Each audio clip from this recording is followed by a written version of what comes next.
Good afternoon, everybody. Now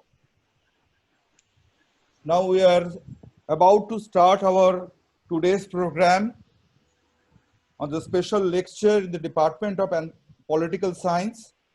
And I am Dr. Suman Chakraborty, Department of Anthropology, and hosting this webinar.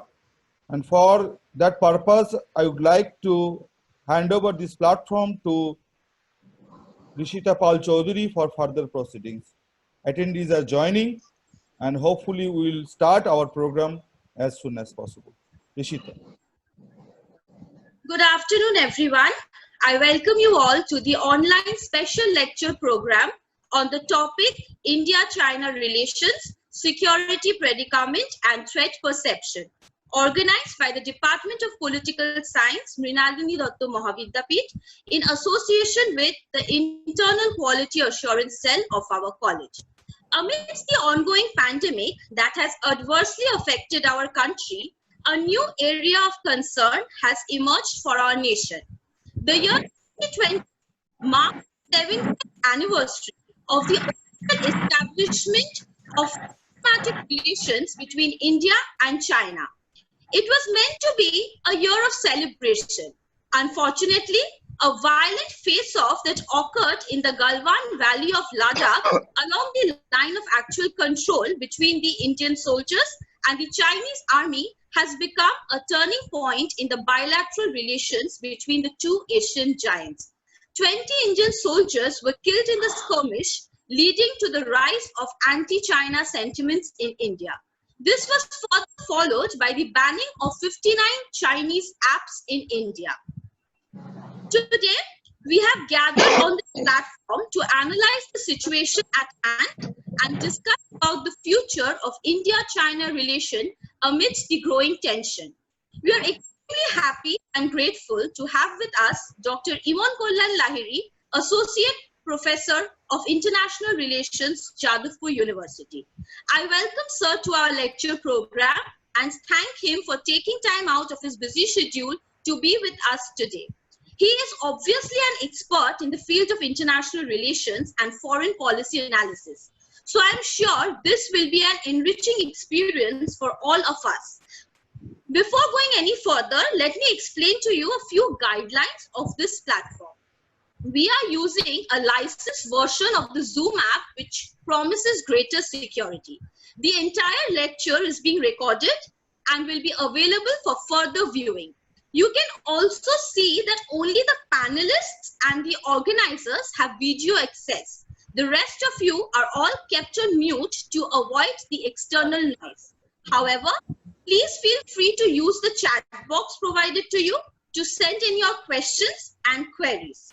Now I will quickly introduce you to all the people you can see on screen.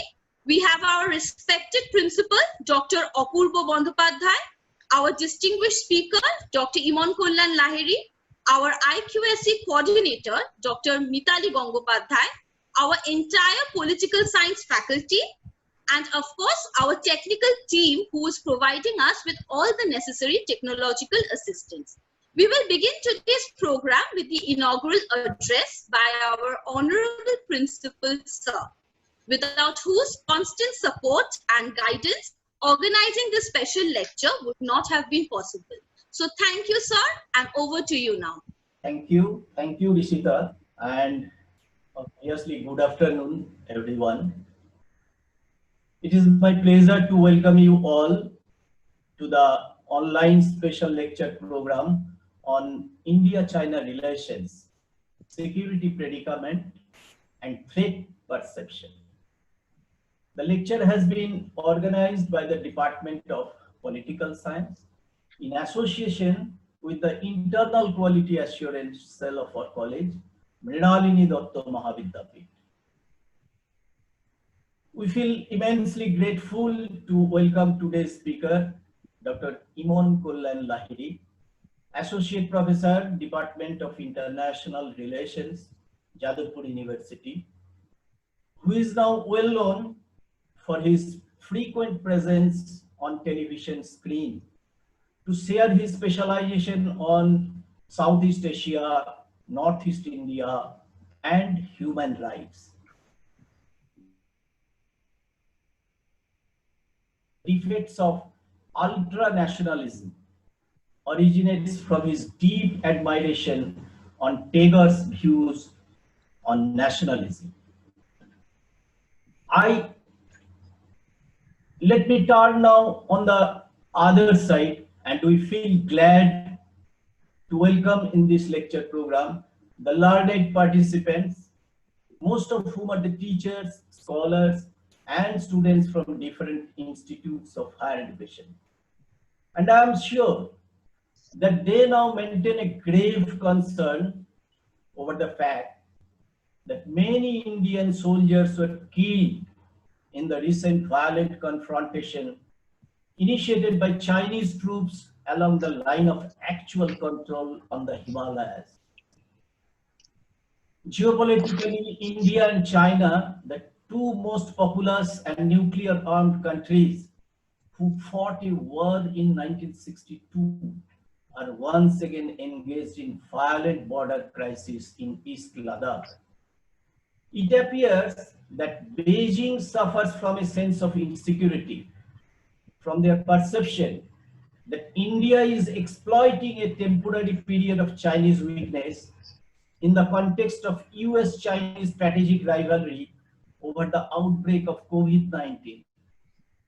But for the comprehensible reasons that India now finds increasing importance over the global governance, China feels threatened and believes awkwardly that it needs to stand up to India, whatever be the cost.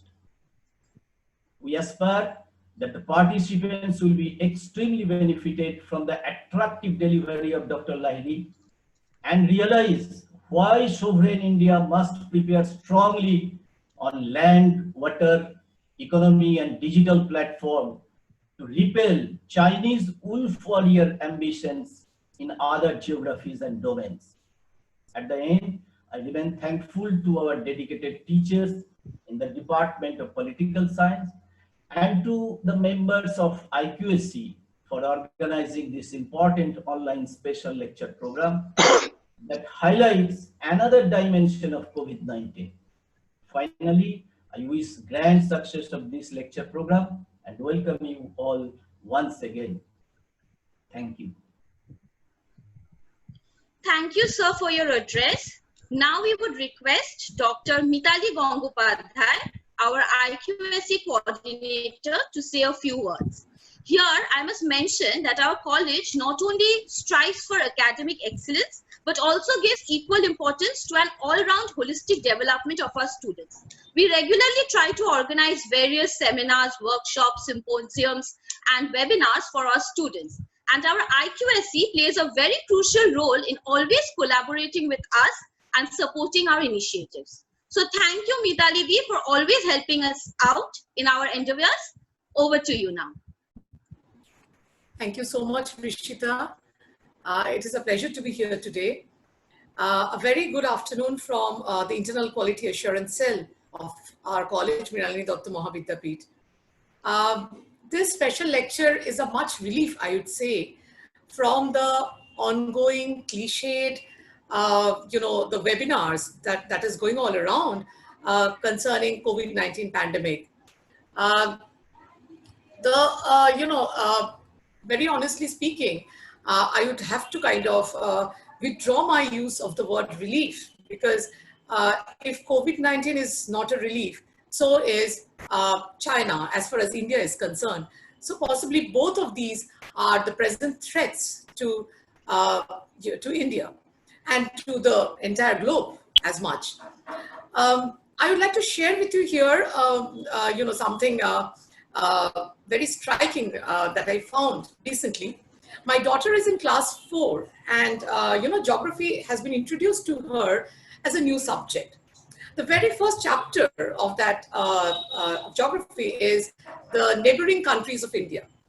And every time she is asked the question, which is the neighboring country of India to the north, she would first shut her eyes, then make a very frowning face, and then with sufficient anger on her face would say China.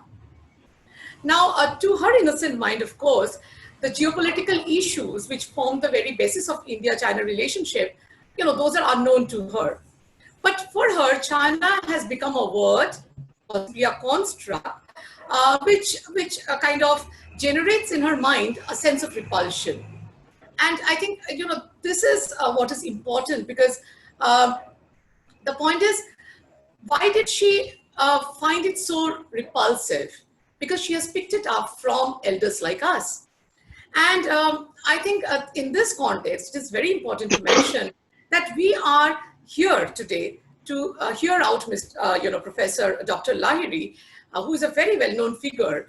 And we will possibly look forward to know how far this India-China relationship that we talk about is based on reality, or is it some kind of an alternate reality or a myth? So we are all looking forward to hear, to hear him out. And I would again praise and thank the Department of Political Science for conceiving a special lecture on a topic like this, which is not only of contemporary importance, but is quite a controversial issue at this point of time. So thank you once again. It is always a pleasure to collaborate to such special lectures which concentrate on one particular topic, on one particular issue, and probe that issue from all possible perspectives. So thank you, and over to Rishita. Thank you, Dr. Gangopadhyay. Now we will ask our HOD, Dr. Reena Bose Mitra, to say a few words and give us a brief overview of today's topic. Over to you, ma'am. Good afternoon. Good afternoon, everyone. I would like to extend my warmest welcome to all participants to our online special lecture program today. As the head of the Department of Political Science of Mrinalini Datta Mahavidyapith, Virati, I like to say something briefly about the theme of our special lecture as India-China relations, security predicament, and threat perception. In recent past, the realistic behavior reportedly on the part of China, unfortunately, has taken place during a period when the entire world has been facing a new challenges due to COVID-19 for months together. This incident on the Galwan border repeats the Kautilyan theory suggesting that challenges for India originate from her neighbors. History is a witness to that fact that India has been traumatized by her neighbors like Pakistan and China in various manners. India has always justified herself as a good neighbor.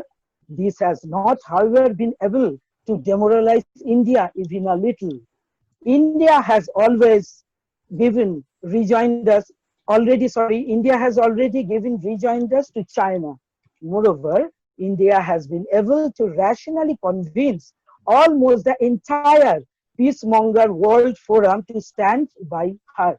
Of course, this is a very significant message for China to modify its behavior towards India. Time has ripened up for us, the Indians, to strongly object to the invasionary behavior of China. We are here. Am I visible? Am I visible? Yes, ma'am. Yes. We are here to organize a special lecture with a mode of revitalizing our national security and ascertaining peace along the borders. To that effect, all of India's neighbors should shake hands amicably with India to ensure South Asia to be a comprehensive war-free zone. So we are happy to get a personality who has immense expertise on this issue of today, who is none other than Dr. Imon Kalyan Lahiri, Department Associate Professor, Department of International Relations, Jadavpur University, Kolkata. Welcome, sir, to our lecture program. I think he needs no detailed introduction. Still, as per protocol, I am asking my faculty member, Professor Rishita Pal Chaudhary, to introduce Dr. Lahiri. Thank you. Over to Rishita. Thank you, madam. Before we ask Dr. Lahiri to deliver his lecture, I would like to take the opportunity to say a few words about his area of work and expertise. We all know by now that Dr. Iman Kollan Lahiri is the Associate Professor in the Department of International Relations, Jadavpur University. On a personal level, I have had the good fortune of being his student while I was doing my master's from Jadavpur University. His areas of specialization include Southeast Asia, South Asia, non-traditional security issue, Indian foreign policy, etc. He was also nominated under the US Department of State Summer Institute program at the University of South Carolina, United States of America. He is also the General Secretary of the Jadavpur Association of International Relations. Dr. Lahiri has written several books and scholarly articles for various reputed journals and newspapers. He is regular commentator on international affairs and is seen actively participating in numerous television debates and talk shows. Sir, it is truly an honor to have you with us today. I would now request you to please deliver your lecture. Additionally, I would ask Professor Sujan Sarkar to take charge of the chat box. All others, please feel free to send in your questions, comments in the chat box for discussion during the interactive session. Over to you, sir. Thank you, Rishita. And I really thankful to Mrinalini Doctor College for organizing this webinar on this contemporary subject. I'm really thankful to Professor Apurva Bandyopadhyay, the principal of the college, and Madam Mitali Gangopadhyay, who is looking after the quality assurance cell. I'm thankful to Rina Bose Mitra and all the colleagues, all my colleagues at Mrinalini Doctor College and the students who are attending this program this afternoon. Now, what we are discussing and what we are just witnessing for the last few days, it is sometimes disturbing for us that how India and China bilateral relationship is taking shape and what is the future of it. But before I get into the contemporary topic, let me say a few words that what has happened in the past between India and China. China prior to 1948-49 was not the new China that we see today. It was particularly Buddhism that has helped us to grow our relationship with China in the past, in the ancient times. But with the fall down of Buddhism, what we find that these two countries, these two land masses basically went apart from each other.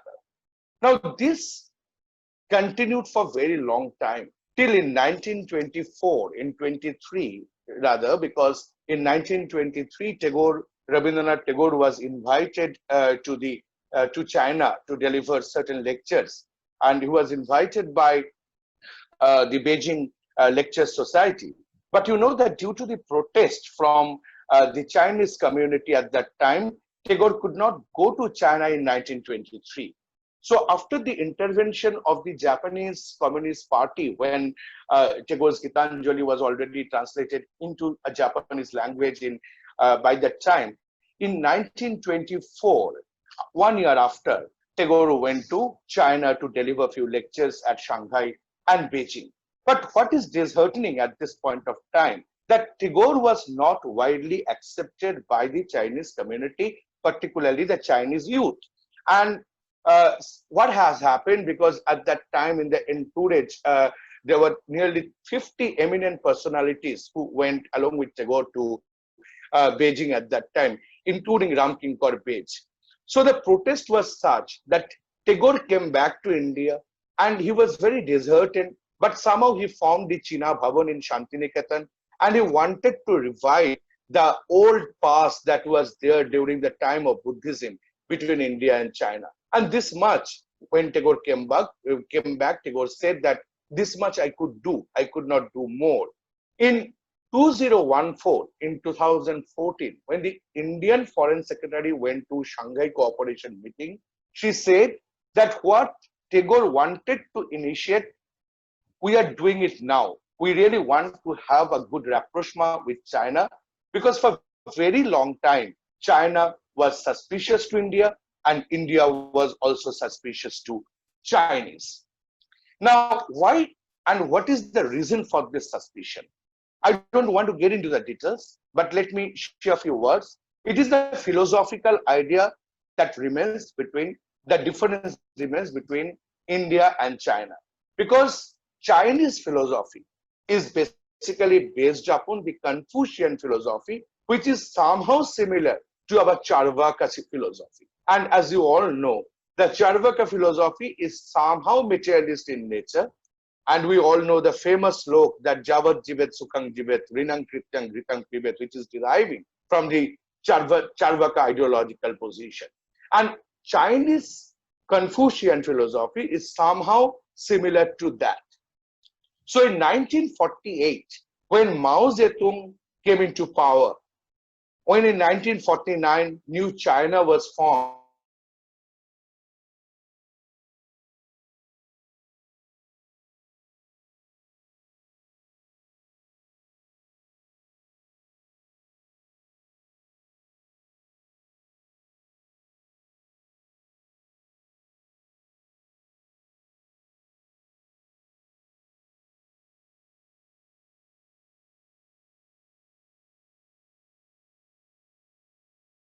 Hello.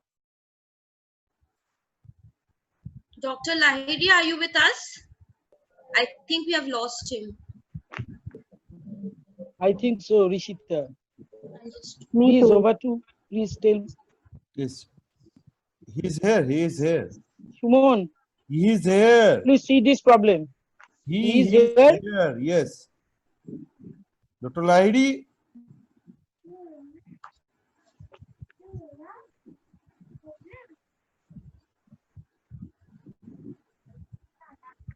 You're off. Video is off. You are connected. Also, he is not visible, and also audio is off. Switch off. I think. He's connected. I think Yes. he's connected. I think his connection has been lost. So hope he will join again.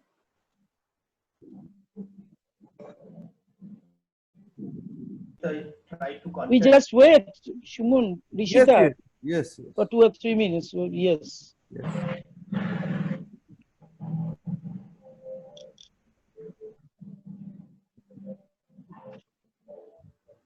Try to contact him over telephone.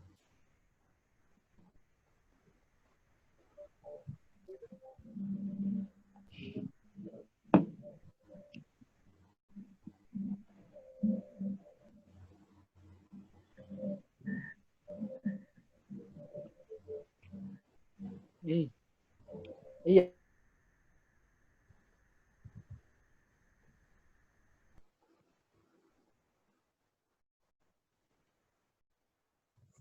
Hello,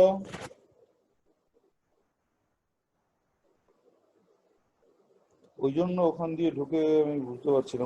উনি নতুন করে ঢুকুন না, ওনার যে মুহূর্তে ওটা হয়ে গেছে সেই মুহূর্তে ওনাকে মনে হয় অ্যাটেন্ডিতে নিয়ে নিয়েছে। আমি আবার দেখছি doctor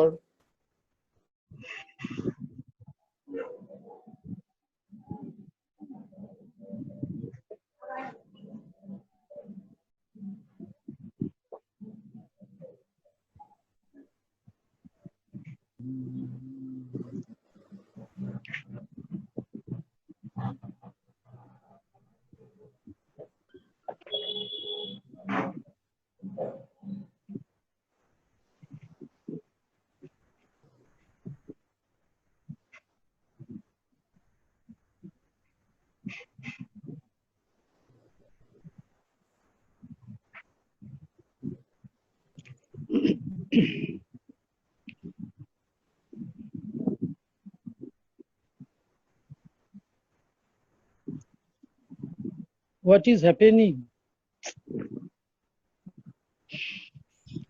He's facing some problem with his Wi-Fi, so he's trying to again reconnect. So give him some time. He's trying to fix the problem and reconnect. Yes, no problem. So I think Rishita.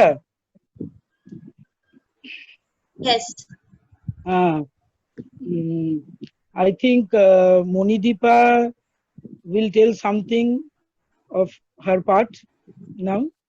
Yes. It may be possible in between this lecture.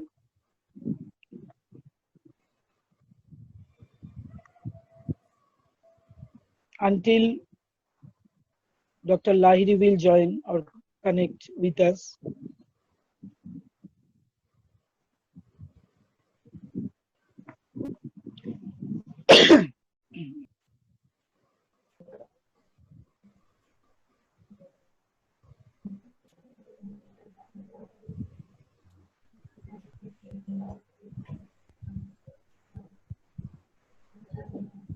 I would now request Monideepa to please tell the participants about how to acquire the feedback and the certificate while we try to get Ms. Dr. Lahiri back on the session. Okay? Thank you, Monideepa. Okay. Please tell. Okay. Thank you, Rishitadi, and good afternoon, everyone. And I want to say something to our dear participants that we will provide you the feedback form in the chat box after completion of vote of thanks. After submission of it, we will issue the e-certificate shortly. Unless the feedback form is submitted, there will be no e-certificate. Thank you. Over to you, Rishitadi.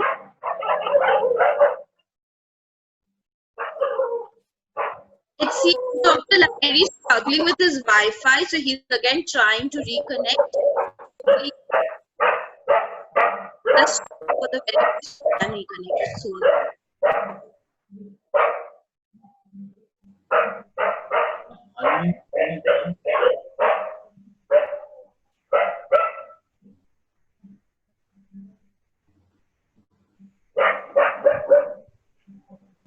Yes, Monideepa, you can continue. Yes, sir. Okay. Dear participants, we will provide you the feedback form in the chat box after completion of vote of thanks. After submission of it, we will issue the e-certificate shortly. Unless the feedback form is submitted, there will be no e-certificate. Thank you. Hello?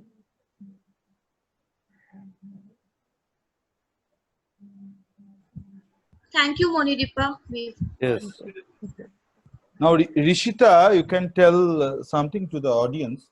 It's because this time we are giving some questions, and very interestingly, the polls are going on. The question is, how closely do you follow the Indian foreign policy?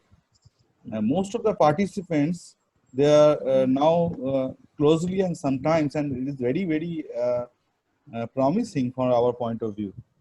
So, would you highlight the issues from your point of view, as you are also doing some of the work in the Indian foreign policy related? Yes, I would certainly say that obviously we are at a very crucial juncture, especially as far as the foreign policy is concerned. Well, as we all know about China's encirclement policy, right? So we also know that because of this Galwan face-off that has happened, there's also, interestingly, I would like to bring it up, that there is also a kind of movement that we notice that is happening in the Indian Ocean. And Indian Ocean is something which is, actually I'm getting a call from Dr. Lahiri. Would you just excuse me? He's trying to call and contact. I'm just coming back. Okay. Try to contact Rishita, please, as early as possible. Now, the poll is showing that how closely do you follow the Indian foreign policy? Foreign policy. Now, now the 49% they said sometimes. Now, 38% saying that closely, and hardly follow 11%, and not interested 2%. Although we are hoping that after this conference or special lecture, those who are giving the hardly follow and not interested answer, they would come to the sometimes or closely portions. So nice to see this sort of things. Yes. So coming back to it, what I was trying to say, that because of this encirclement policy that China is trying to, or is always following, what is happening is that we are seeing a movement in the Indian Ocean. Now, Indian Ocean is right now a very important place for geopolitical reasons, and we are seeing a lot of geostrategic movement that is happening in this Indian Ocean. We have also seen that, especially in the Andaman, there has been movement in the Navy.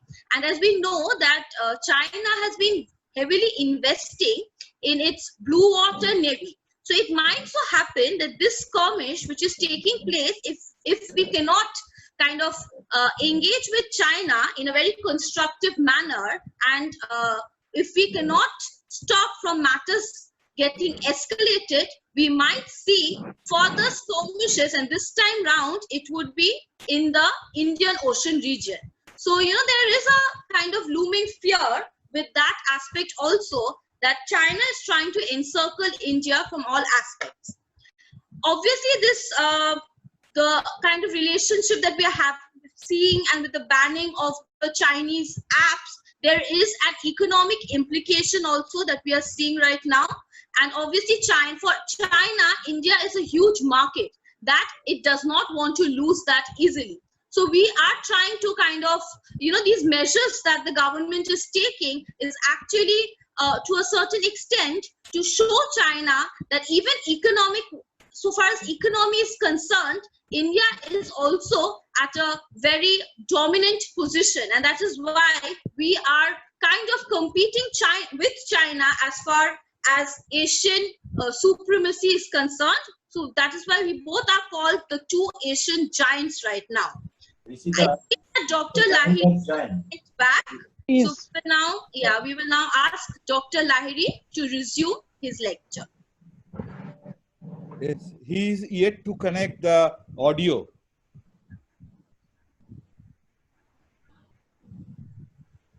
It is not from my side. Hello? Ask them to connect the audio. Okay. We can see you. Connect.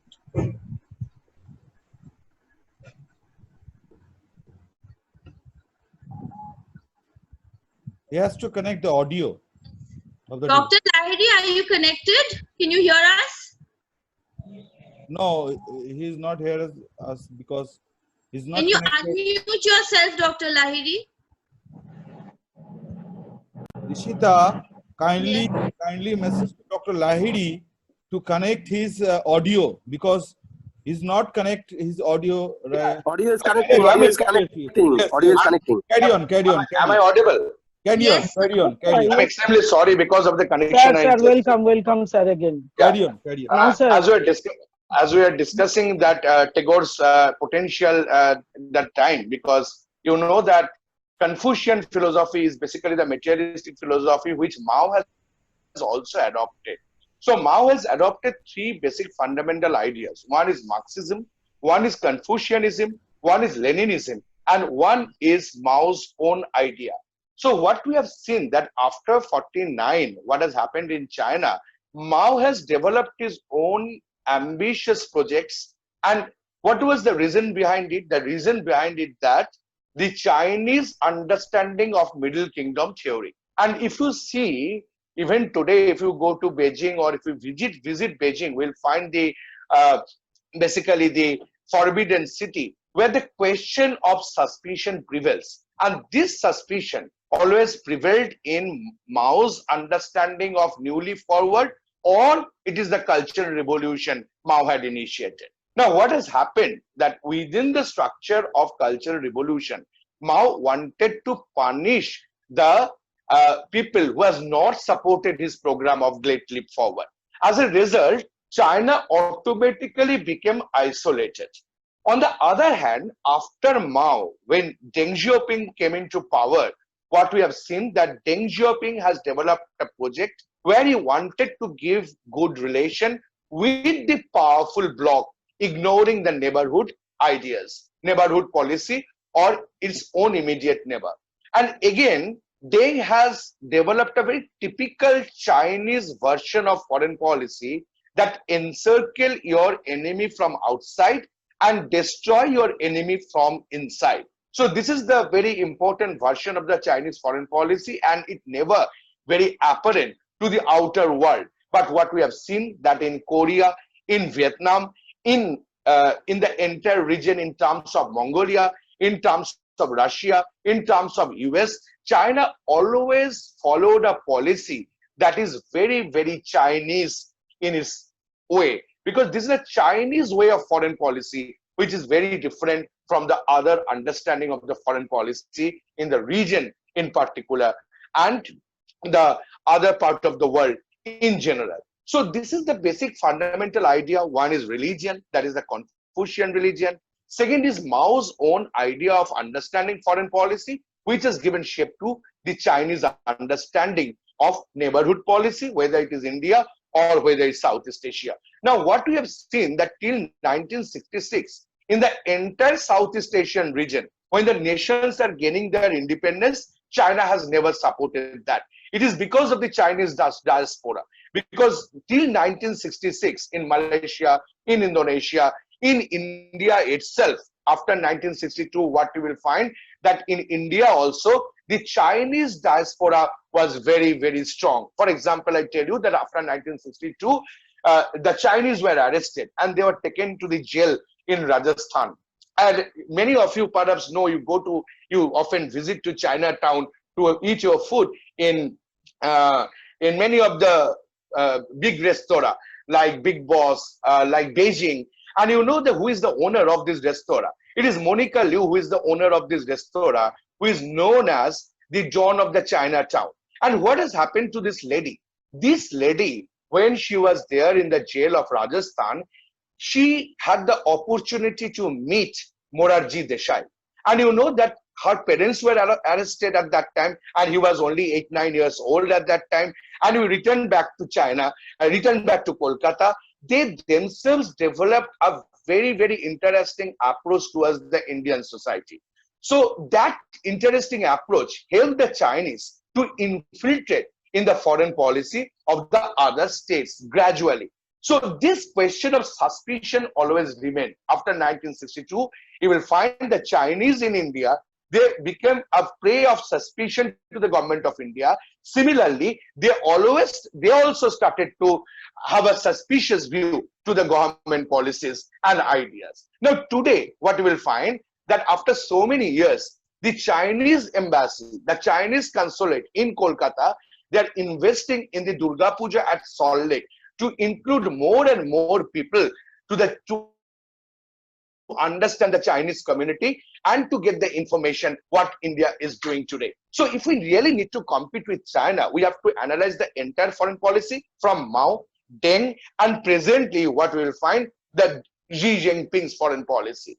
Now, you know that in 2018, there was a rapprochement between our Prime Minister Narendra Modi and the Chinese Premier Xi Jinping. Now, what we have found that both Narendra Modi and Xi Jinping, these two leaders, they met together. They wanted to have a rapprochement. But it is the government of India who said that we are initiating this rapprochement. But in 2020, what we are saying that this rapprochement is under the question mark. It is under the question mark. So it is always the compromise question of rapprochement what we have initiated.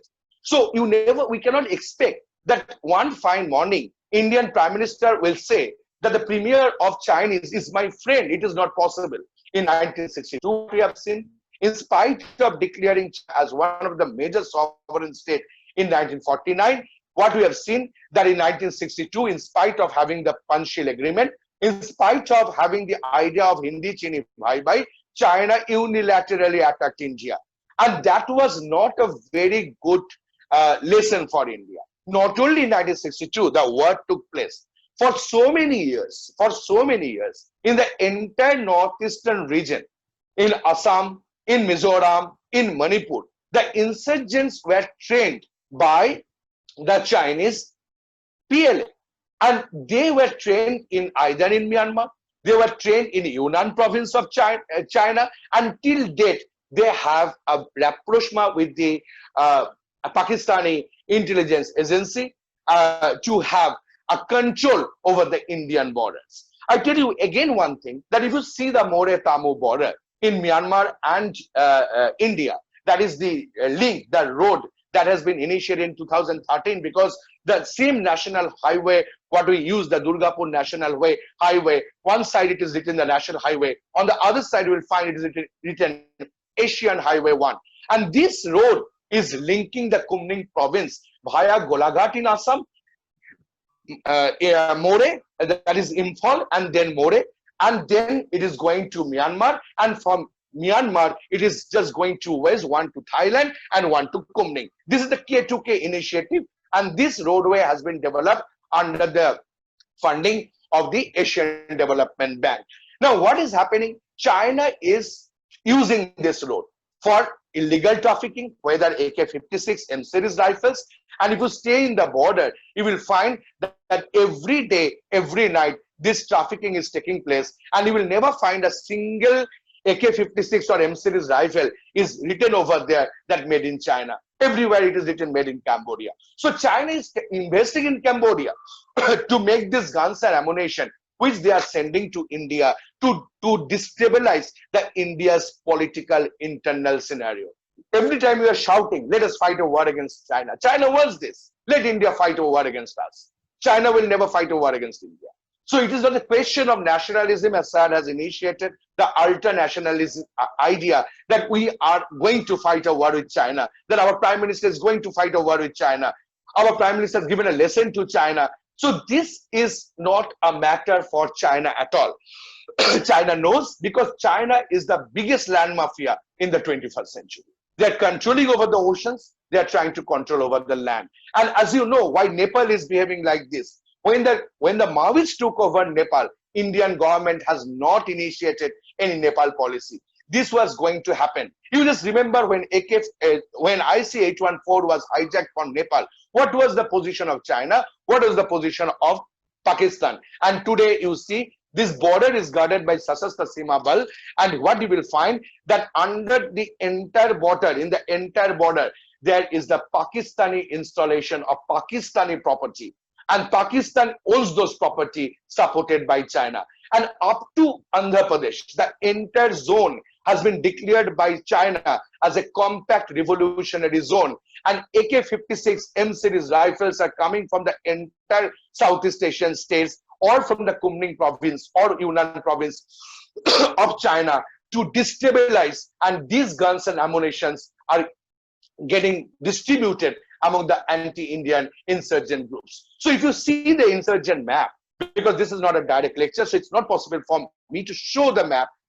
If we see the insurgent map, you will just get a wonder that how many anti-Indian groups are operating in India supporting China, starting from a very, very small group like Nepali Ekta Samaj in Benares. If you see the Nepali Ekta Samaj, this group is supported. This group somehow got banned under the Indian government under TADA Act, but this Nepali Ekta Samaj is somehow very strongly anti-Indian in nature, giving proof to the Maoist activities all over the Indian scenario.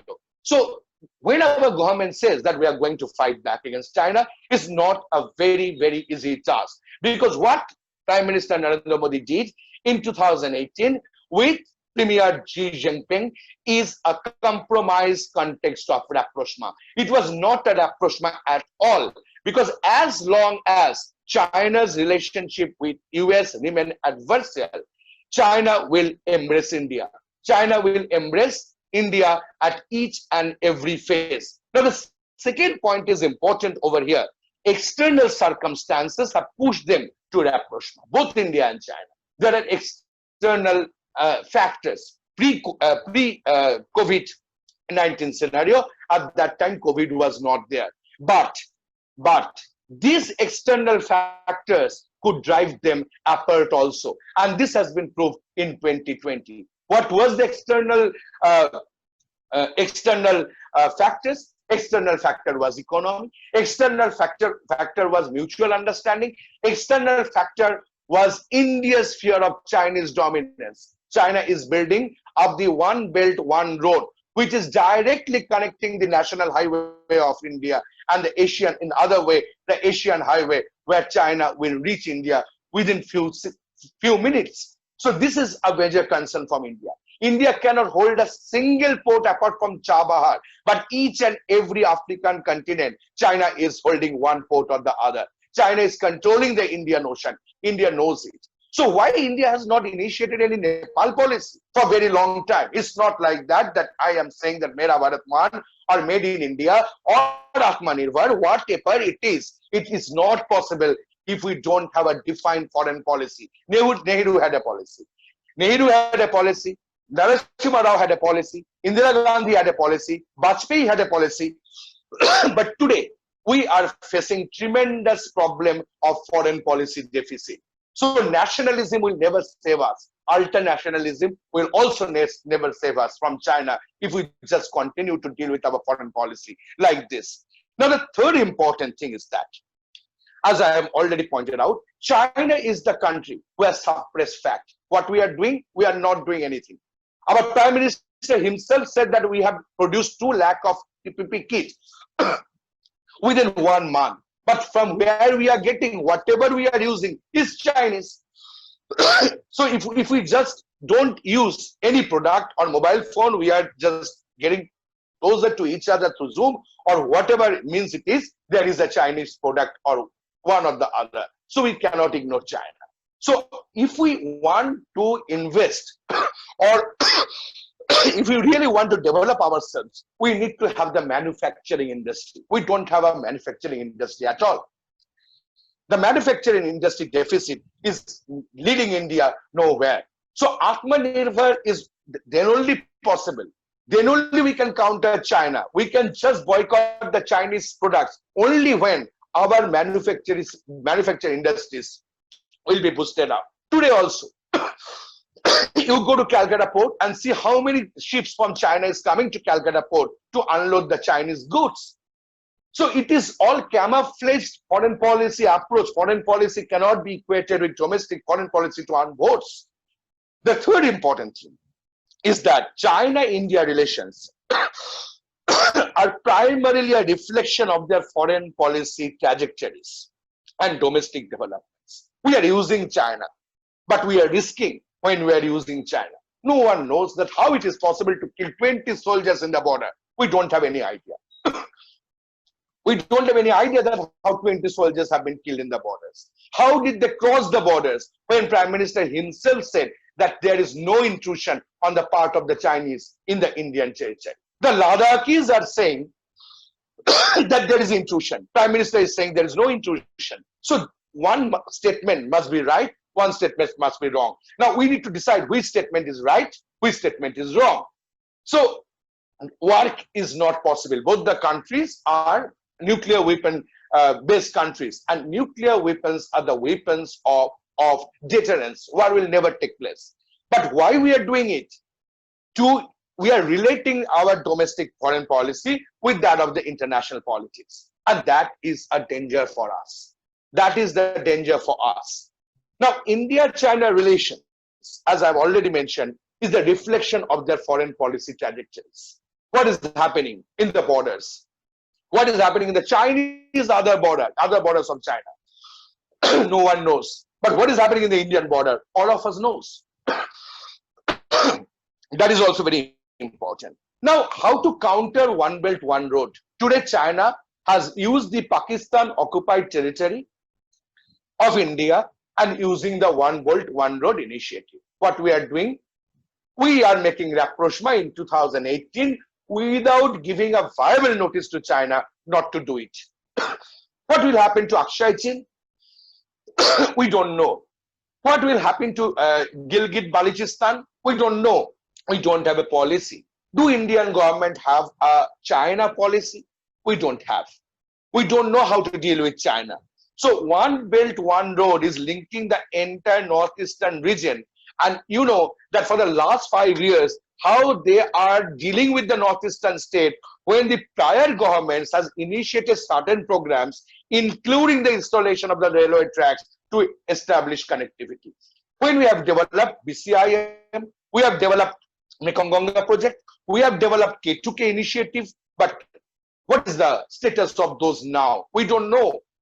We don't know. So how to deal with the northeastern states and linking China, because it is obvious that China is swaying us culturally. The products we are using is the Korean product. But you see in any Samsung gallery, you will find a wave which is known as K culture, K-pop. And what is this K-pop basically? K-pop basically is the Korean pop, and you go to any Miniso shop in South City or in Park Street, you will find that all the products are made in China. The cost is 100 rupees, 90 rupees, 50 rupees. How they are sewing? Because China is again challenging the India's masculinity question. Because I give you a very simple example, since we are doing a project on it, that masculinity question, when you see Shah Rukh Khan or Hrithik Roshan is saving 70 girls alone, China believes that this is not the way to sway the mind. They are giving an alternative to the masculine idea to sell their product. And all of us, you see any shopping mall or any posh shopping malls, you will find these Korean shops are swaying the mind of the people. Korean pop, Korean music, Korean drama. And these are all selling Chinese product. You will find designed in Japan, but made in China. This is really interesting. So they are swaying the mind and ideas of the entire Indian platform. Now, we have seen the Doklam border standoff. But it is also good for India that it tested the nerves, diplomatic nerve and skills of both India and China. We have to accept the fact that Nepal is not with us. If you see the Nepali map, by 2020, end of this 2020, or by the early 2021, there will be direct railway that will be running from Ladakh to Kathmandu. And there are 3 trajectories and linking the entire Nepal from China. So how to deal with Nepal? Nepal is a buffer state. Nepal is a buffer state. You see, none of the Nepalese use the WhatsApp, they use the alternative mode, that is WeChat.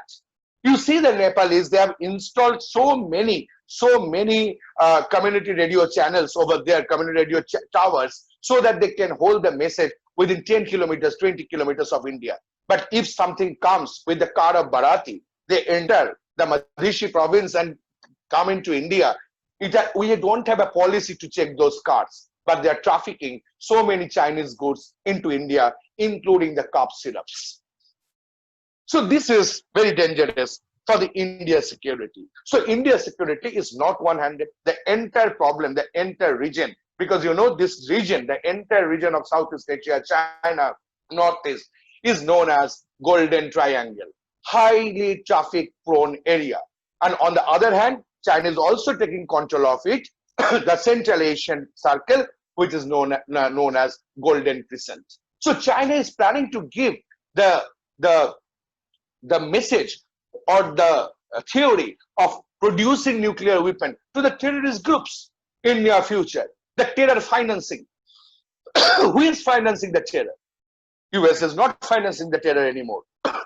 Alternatively, you will find China is financing the terrorist groups. So Doklam standoff also has given the opportunity to understand India's diplomatic nerve. So India's diplomatic nerve has to be analyzed, not within the structure of domestic political scenario, but from the understanding of international political scenario. Now, another difference is there. China feels that there will be a India feels that there will be a multipolar Asia. China feels that there will be unipolar Asia. And that will be thoroughly supported by China, led by China. So this is very interesting, that how we feel the Chinese foreign policy issues. Now, as far as trade is concerned, 3 important questions are there. One, how can Indian imports from China be diversified without increasing the trade imbalance? We have never done it. We have never tried to do it. Second, which sectors should be targeted if exports to China are to be increased? Do we have a plan? We don't have a plan. We are saying don't use any foreign product or don't use certain apps where thousands and thousands of employees are losing their jobs, and we are giving some product which is not even tested in the laboratory but using as our toothpaste every morning. So these are the questions to be analyzed. So which sectors should be targeted? Even if we are doing an Atmanirbhar Bharat, which sectors should be targeted? That is also not in the open purview or open platform. Third, what are the platforms for diversifying production in India to shrink made in China? Can we do that? Even if you use the file and folder to give to the participants in a seminar at 12 rupees, 15 rupees, 20 rupees and made in China. So how we have dealt with that? So this is very important question that has to be analyzed, repeated. Now the next important question is the developments in the Indian Ocean. How they are putting India and China at loggerheads is important, not just to ensure national and maintain security, but also to sustain their geopolitical interests. That is also very important because we have only Chabahar port.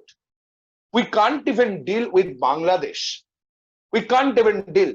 What we are doing, few days back, Border Security Force has issued a statement that the cows we are getting trafficked to Bangladesh and they are not giving proper due to the cows when they are observing the Bakri Eid or whatever it is. They should stop the trafficking in border. That is their duty, not to interfere in the foreign policy of a neighboring state like Bangladesh. We are not saying a single word about the Tista agreement. So whatever we have done so far, all these developments are just under the condition of standoff, and we cannot proceed with those things further. Now the concept of Chin India. Once upon a time, we thought of conceiving Chin India, as Jairam Ramesh has noticed. That China and India are the two important countries, but not possible. Our friendship is not possible because there is no question of minimum rapprochement between India and China.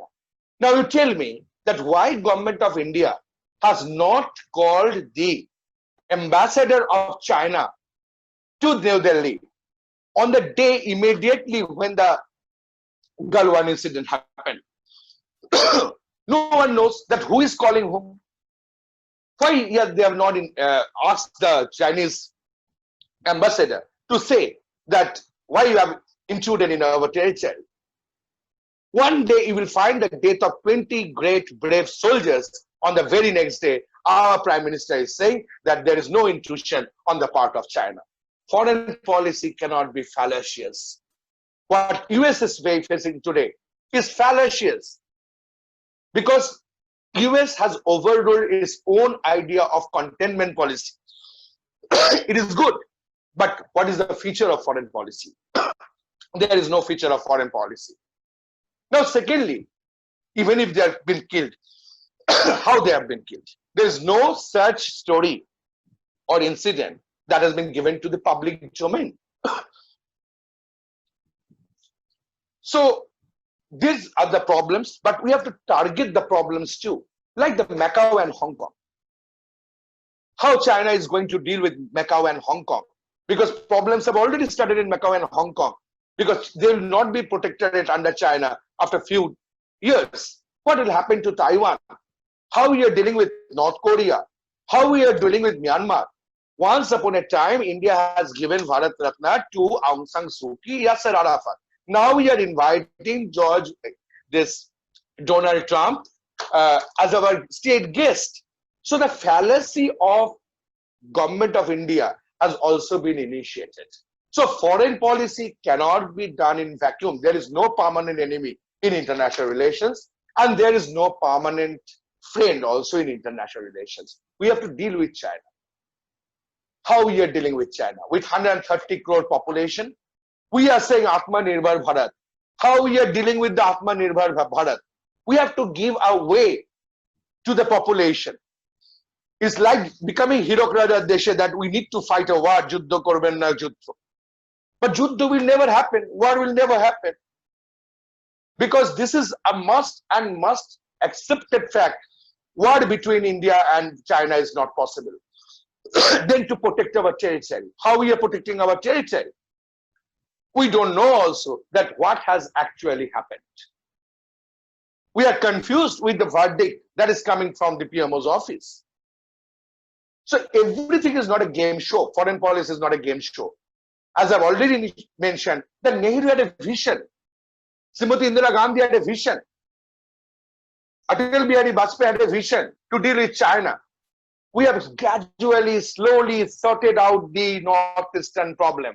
Paresh Badua is not coming to India anymore. Ulfa is surrendering. Manipur is restoring. There is a railway track from Guwahati to Arunachal Pradesh, that is Naharlagun, that has been initiated under the past governments. But what this present government is doing is under a very big question that has to be analyzed. And where is the idea of regionalism? We are not promoting the idea of regionalism. We are saying that China has made a crime. Yes, China has made a crime. They have suppressed the fact regarding the COVID-19. They have suppressed the fact. They have taken into consideration the WHO chief, and they have supported him to become the leader of WHO, and they have suppressed the fact to the entire world community. But this is also true.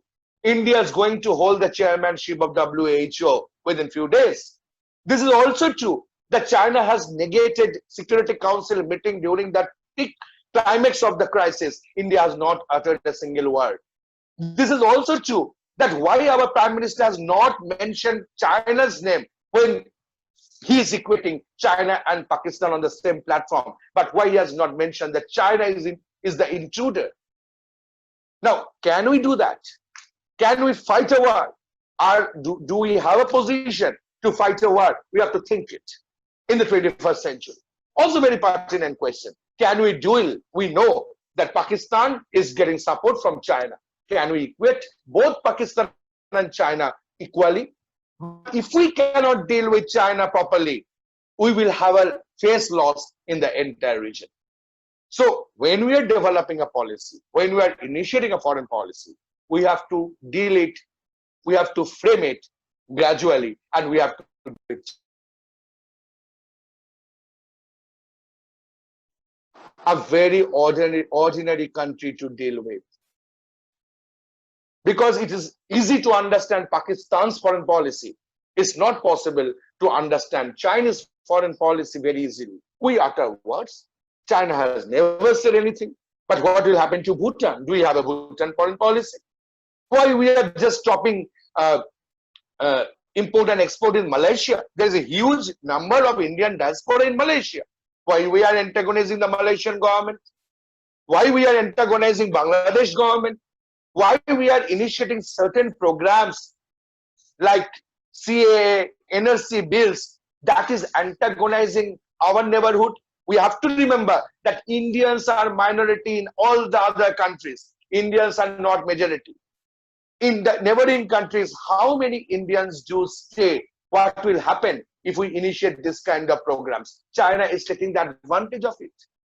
We cannot do a testing for all the Indian population within a year, but we can give citizenship to all the Indian population within a year.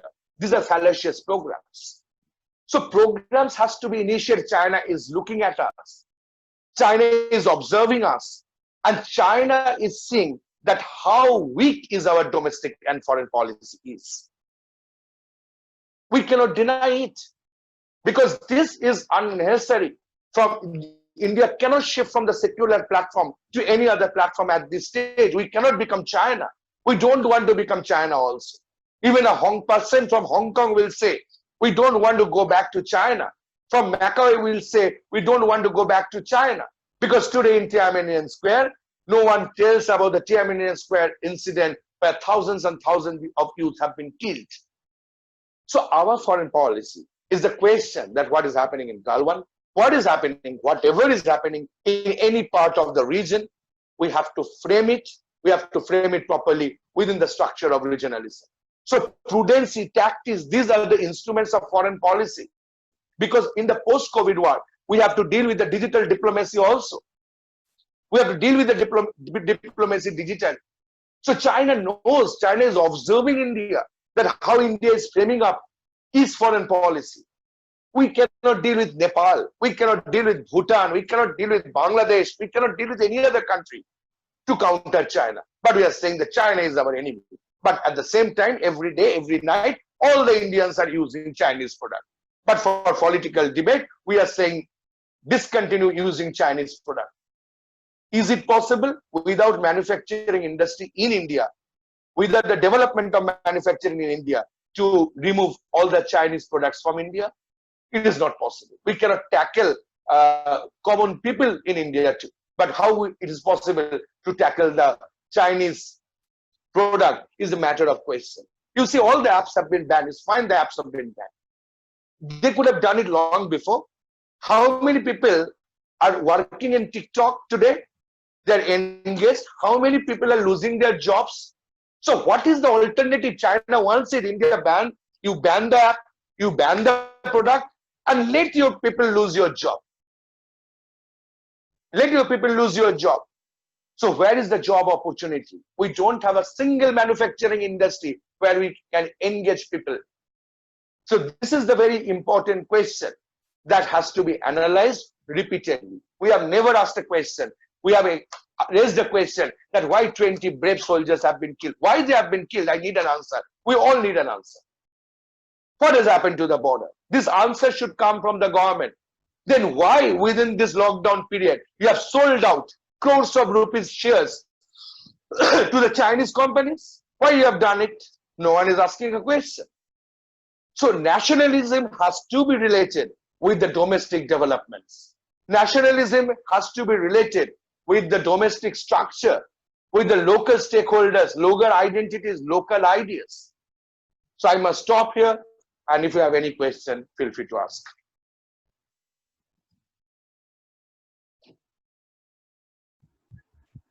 Thank you, Rishita. Now you'll. Yes. Thank you, Dr. Lahiri, for your thought-provoking lecture. It was extremely informative and well analyzed. It has truly helped us to get a better understanding of the issue at hand. There are a lot of questions that are pouring in, so we will try to take as many questions as possible given the time constraint. So I'm trying to go to the chat box and I'm reading out the question, Dr. Lahiri, so that you may answer. So there is one question from Tonushri Arora that I can see. I'm reading out the question, sir. Sir, the death of soldiers in Galwan Valley could have been avoided had the government taken adequate preparation. Did the government initially choose to allow the standoff with China to build up, keeping in mind the upcoming Bihar elections? This is a question from Tonushri Arora, whether the government is actually building this up, keeping in mind the upcoming Bihar elections. Sir, over to you. Yes, Tanushri, that I've already described in my speech that there is no transparency in the foreign policy in the India's foreign policy. So no one knows that what actually has happened and why 20 brave soldiers have been killed in the border. Because as far as the border rule is concerned, that there should not be use of any arms and ammunitions. Then how did it happen? Where is the intrusion lies? Because on the within very few hours, our Prime Minister has said that there is no intrusion on the part of Chinese. There is no Chinese troop in the Indian territory. Then what is the exact message that government of India wants to give, and how these soldiers have been killed? That has to be answered by the government. Government has not given a single statement till date. So this is really fallacious. So this is also degrading our foreign policy. We have never seen this kind of foreign policy before. The kind of foreign policy we are seeing during this regime. Thank you, sir, for answering that. Next question is from Shashwata Bhattacharya.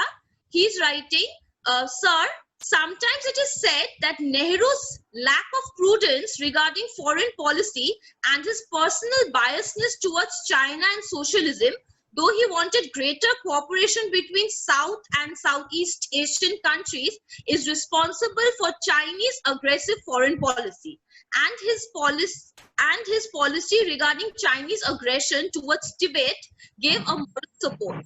Can you explain why he failed to understand the imperialist aggressions of China? So will I repeat the question? Yeah, I got the idea. Okay. Now, this is your perception that Nehru has failed to understand the imperial approach of China. But if you look into the Chinese foreign policy thoroughly, or India's foreign policy during the Nehruvian era, every leaders may have some drawbacks. Every history may have its own drawbacks. Every history may have some of the loopholes. But Nehru is the person who has given India a leadership to lead the world, because non-alignment, anti-apartheid movement, even today, whatever we see today, the midday meal is the Nehruvian concept. Nehru was the person who has negated United States and built it up a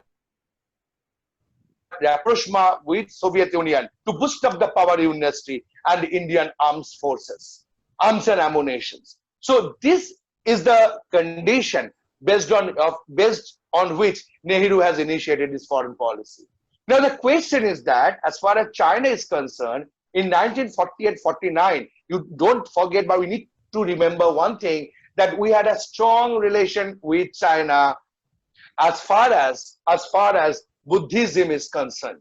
So Nehru, during his initial stage, never antagonized China. Socialism is something different. Marxism is something different. Leninism is something different. Maoism is something different. So we cannot say Marxist idea, Leninist idea, Maoist idea during 1962 is similar to socialism. Socialist way of understanding India has always initiated, because we have negated capitalist way of understanding. And what is this capitalist way of understanding? When during the lockdown, people are home, we are selling out the railways and other public companies. So this will give a very, very wrong impression to the Indian population after a few years. China has never did that. China have used capitalism in its own way of socialism, because very understanding of the Indian philosophy is based on the socialistic approach. Whether it is the Upanishad or whether it's the Vivekananda's understanding of socialism. So Nehru has never negated that. Vasudhaiva Kutumbakam is the very concept of India's foreign policy, which has been derived from the Upanishads. Today, what we believe or what we face, that India's position at the world scenario, that India's culture has been revisited and revived, it is because of Swami Vivekananda. And who is writing the book on Swami Vivekananda? It is Romarola, who has also written the biography of Beethoven. So we need to understand that how we define foreign policy. Nehru has never negated that. Nehru has written an outstanding book, Discovery of India, where he has given proper analysis of the Indian context. As I was discussing, that India's form of socialism is very, very interesting to understand unless and until we study it deep-rootedly. Even in the 18th century, when Siraj-ud-Dowla was the Nawab of Bengal and Krishna Chandra was a ruler in Krishnanagar, Ramprasad Sen, who is one of the major socialist thinkers of the Indian Bhakti movement, initiated the entire struggle in the against the Britishers through Nanda Kumar, when he was ultimately hung dead, put to death. So understanding of socialism was always there, and without any socialistic philosophy, because entire American governance is also based on the socialistic idea. If we go to Atlanta, where the Martin Luther King's house is there, you will find the highest statue is of Mahatma Gandhi. What we have found in South Africa, it is the socialistic approach. Who has given the leadership to this? It is India. Today we are initiating rapprochement with Myanmar, but who has supported Aung San Suu Kyi? It is India.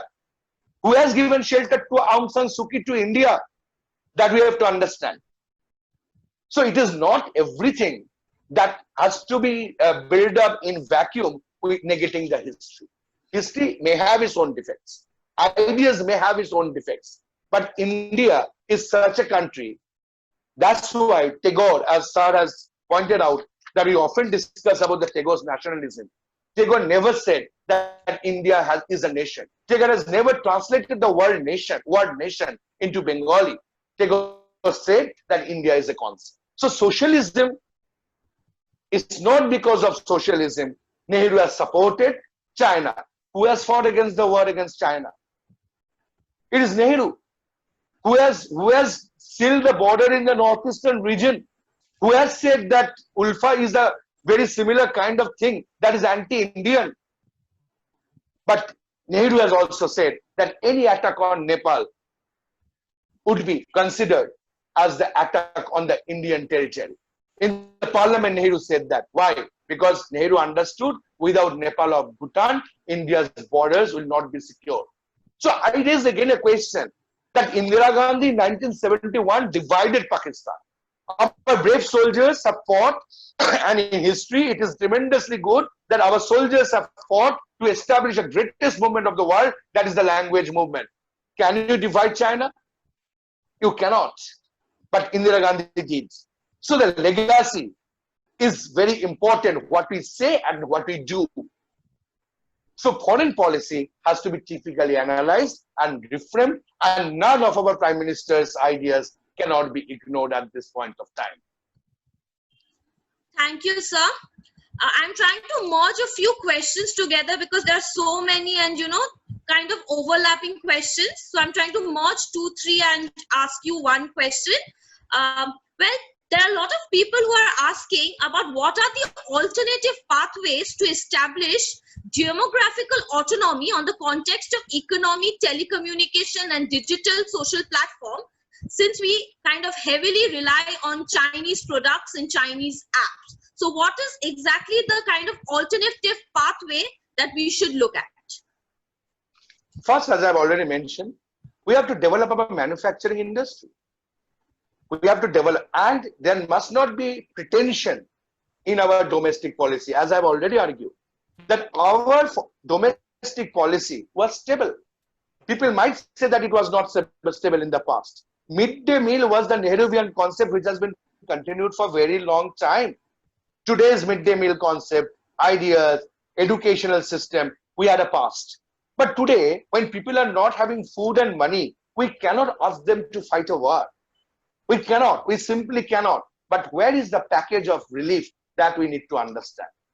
Where is the package of relief? If we cannot control our domestic laws, when under the lockdown, when within 4 hours, the Premier of India has said that stay wherever you are, within a couple of days, lakhs and lakhs of workers are walking through the streets. They don't know where they are leading to. They don't know what food they will eat. This kind of domestic policy will not help us to build a very strong foreign policy. So foreign policy has to be analyzed. Foreign policy has to be related with the domestic foreign policy.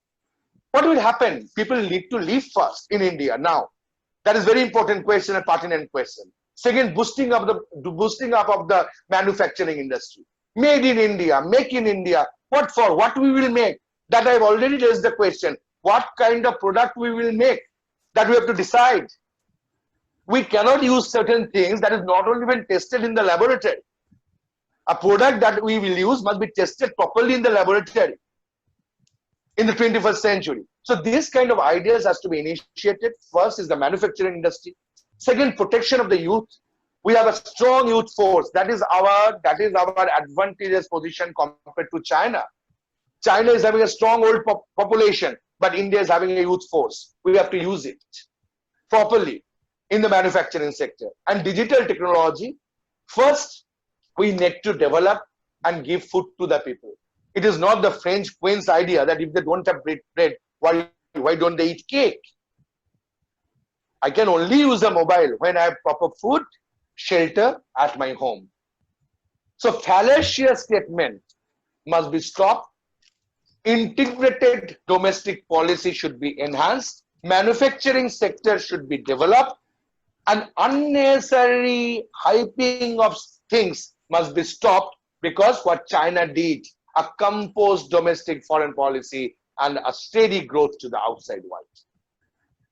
Thank you, sir.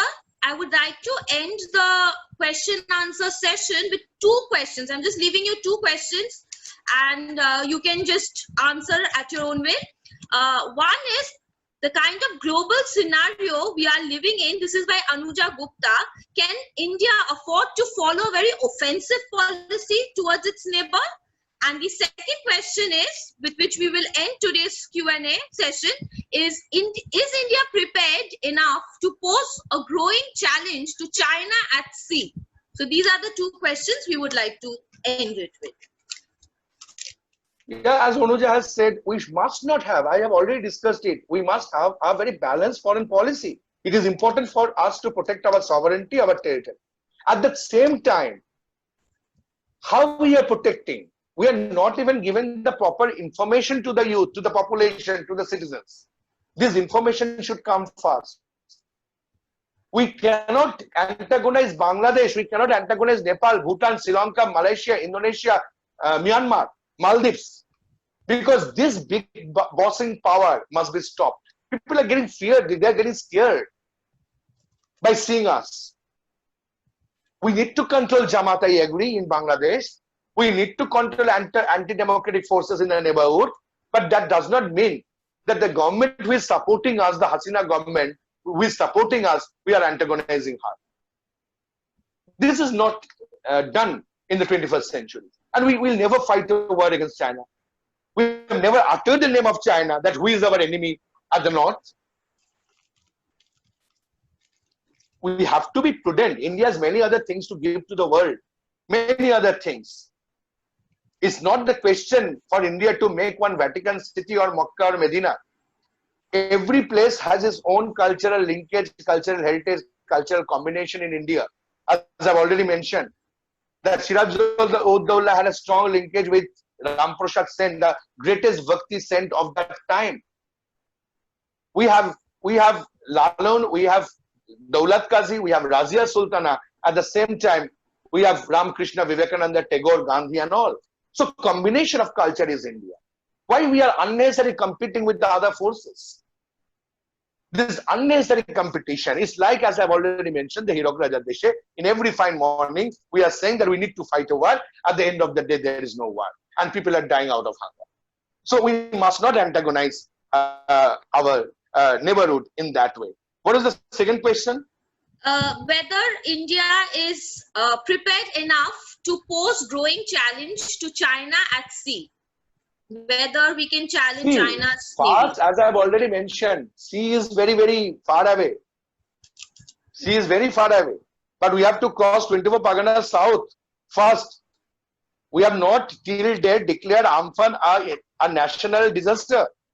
We have not referred Amphan to the international community when Sundarban is under this heritage site of UNESCO. Then the sea will come. The Bay of Bengal, Indian Ocean will come. So let us cover 200 kilometers first. We have not yet covered 200 kilometers, how people are starving, and we are so ambitious that we'll take control over the sea. So policy must be different. Thank you, sir, for brilliantly answering all the questions. I think we have almost come to the end of our lecture program today. My friend and colleague Monideepa Choudhury has already briefed you all about the feedback forms and e-certificates. As you all can see, the feedback form link has been given and shared in the chat box. Please click there and ensure that you all submit your feedback forms. Then only we will issue e-certificates. Now I will request my colleague Professor Jayanta Devnath to give the vote of thanks. Right. Thank you, Rishita Pal Choudhury. Good afternoon, all. I feel honored and privileged to get the opportunity to propose a vote of thanks on this occasion. Today, we have organized a wonderful online special lecture program. More than 90 delegates and students have participated in the lecture. On behalf of the Department of Political Science, Mrinalini Datta Mahavidyapith, I convey my regards and hearty thanks to our expert, Dr. Imonkullah Lahiri sir. I thank all the honorable delegates who blessed us with their presence. I also thank our honorable principal sir for his continuous support and encouragement to arrange such lecture programs and his kind presence. I thank Dr. Mitali Gangopadhyay, IQC coordinator, for collaboration with us. I also extend my gratitude to our HOD, Dr. Rina Bose Mitra, for her guidance and effort towards this special lecture from beginning to end. I thank organizing team, teachers, staff of our college who put their effort to successfully conduct the event. A special thanks to Dr. Suman Chakraborty, Department of Anthropology, and Professor Sumit Bakchi, Department of Computer Science, for their technical support and guidance. Thank you all again for making this event successful. Now I request our organizing team members and for some time to take a photo, group photo. Thank you, Jayanto. Thank you. So I think Shumanda, will you ensure that the group photo is taken? Yes, I have already. Along with our panelist, Shumon, Principal Yes, Sir, Mitali, yes. IQAC Coordinator No, also. actually, we have 10 members in the panelists, but there is now 70 members attendee. But from these webinar platform, we can't do it the photograph all the attendees.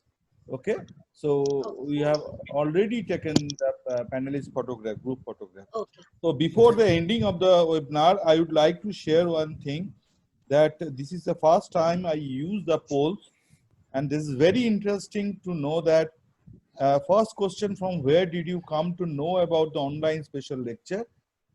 Most of the participants said that friend, colleague, and professors. So this signifies that we have a deep connection with our neighborhood. Next question was, do you think the topic of the lecture is relevant to the contemporary time? 97% of the audience, they said that yes. Only 3% is silent, but nobody said that this is not relevant. So this is quite easily said that this is a successful one. Third question, how closely do you follow the Indian foreign policy? So 50% of them said that sometimes, and closely said that 40%. So if you pull this 15 and 40%, that is 90%. So it is quite amazing that 90% of this audience, and specifically the population, they are observing the Indian foreign policies in a very critical manner. So the lecture was given by Dr. Lahiri is so much enormous impact, I think, to the attendees also. And we will make some videos and we will upload it. Hopefully it will also bring the attention of the other Indians who are eagerly waiting for what is going on into the relation of China and India.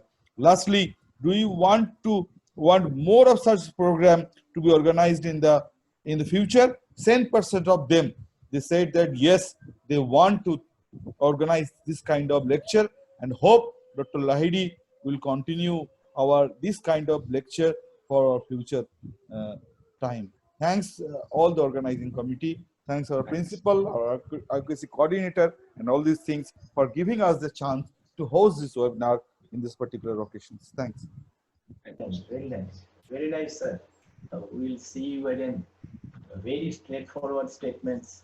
We'll remember, and probably everybody has been enriched with your straightforward. Thank you so much. Thank you. Yes, yes. Thank you. Hope we'll now. Now you. Thank you, sir. Thank you. Bye. Bye. Bye. Bye. Thank you, attendees. Thank you, sir, for your effective. Thank you so much. Thank you to everyone. Thank you to everyone. Thank you, sir.